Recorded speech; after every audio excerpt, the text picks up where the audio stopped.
Alright, so there's a lot of buzz, a lot of chatter in the agent world after the bunch of updates by MND in the last week and a half, 2 weeks, Actually, it's stretched all the way from June, if you think about it. And discussion between agents and clients alike, they're asking, is it a good time to be selling? Should we be convincing our clients to make the move? Or hold things go as per normal? So let me guide you through the updates and share with you some of my opinions. In summary, in the next 6 to 12 months, you cannot expect the same frenzy in the resale market for HDB as it was in 2021, 2022, up till 2023 even. That market will not come back, not for a long time. Government is releasing 55,000 BTO flats from 25 to 27. Now that's an extra 10% more than what was already planned earlier this year at 50,000. Within months, they say we're going to increase the supply again. And if you think about it, they actually launched 100,000 units of BTOs from 2021 to 2025. So in this period of 7 years, 5 to 6, 7 years, that's 150,000 BTOs being launched. That's a lot, guys. And in the recent announcement, Minister Chi was saying that they're going to ramp up the number of SWT flats. What's SWT, guys? Shorter waiting time flats. These are BTOs which are going to be built in less than 3 years, as we can see in these articles. In another article, we're going to see more MOP units which are ready for resale entering the supply pool, and a potential removal of the 15-month resale cooling rule, which eventually means there's going to be more competition for the average unit, because government is not going to release buyers into the pool without increasing the supply. Makes sense, right? So if you're trying to sell your flat for a very high record price now, chances are, unless your unit is very unique,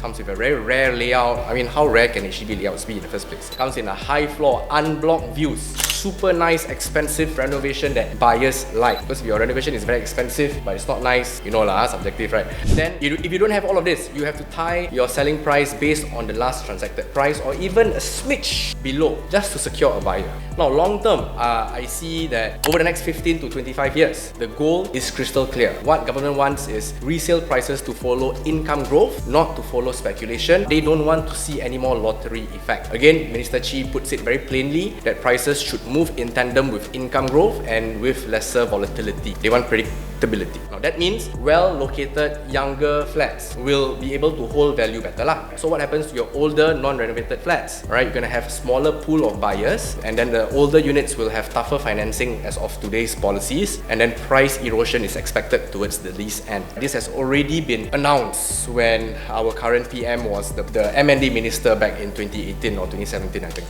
And then with the recent updates about SIRS, older flats, about this HIP, Home Improvement Program 2, it's a HIP replacement plan by government.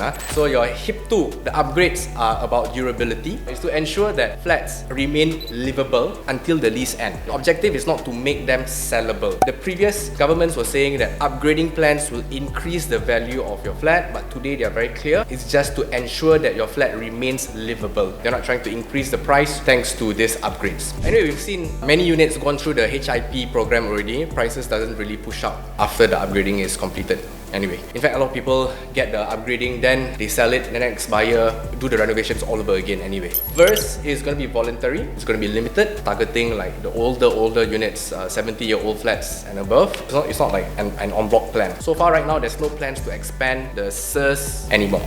So it looks like trying to bet your retirement on a windfall through a HDB en bloc is not going to be easy anymore. Alright, so what you have to do is you have to build your retirement security on your CPF investments, on your own personal investments outside, or through realizable property gains. So that means the property that you choose must be very specific. No more luck in the market already, I feel. So why I'm saying that? Because the MND's message is very clear. They are trying to engineer a very predictable market. Alright, they are controlling the supply in the market right now. They're trying to engineer a soft landing in terms of prices, and it's very clear in terms of the upgrading paths that they are trying to set out for Singaporeans right now, and there's not going to be any surprise swings in HDB in the public housing market. Alright, so that means HDB resale will see flat to modest growth over the next 5 to 10 years. That means if your price can keep up with inflation, can keep up with the expenses that you're going to need to sell and buy a house, that's very good already. Very, very good. But expect flat growth. Flat growth means may not be able to beat inflation at this point of time. Whereas they also talk about the private market a little bit in these articles. Private OCR resale under 2.5, I believe it will remain cyclical. It'll follow the property index, but growth will be contained. We're not going to see supercharged growth in the private market thanks to the GLS supply, the government land sales supply pipelines, which are in place and incoming. Should you upgrade now? The default answer you're expecting is yes, but I'm going to tell you that upgrading will only make sense if you can hold your upgrade for the next 7 to 10 years financially. You have enough buffer in terms of cash and CPF to survive increase in interest rates. Mortgage goes up, can you still commit to the house payments? You have to ensure that your HDB sales proceeds, your CPF refund cleanly line up with the timeline for your purchases. Make upgrading a certainty after you find out the new unit that you're going to go for has real demand in terms of location, in terms of layout, in terms of land scarcity in the location. Okay, if your town faces a large supply of MOP wave in the 2026-2028 market, if you have already cleared your MOP, selling now will avoid you joining an oversupply market in that estate. So these updates by MND, they're not trying to pump up or crash prices. They are trying to set out a very clear direction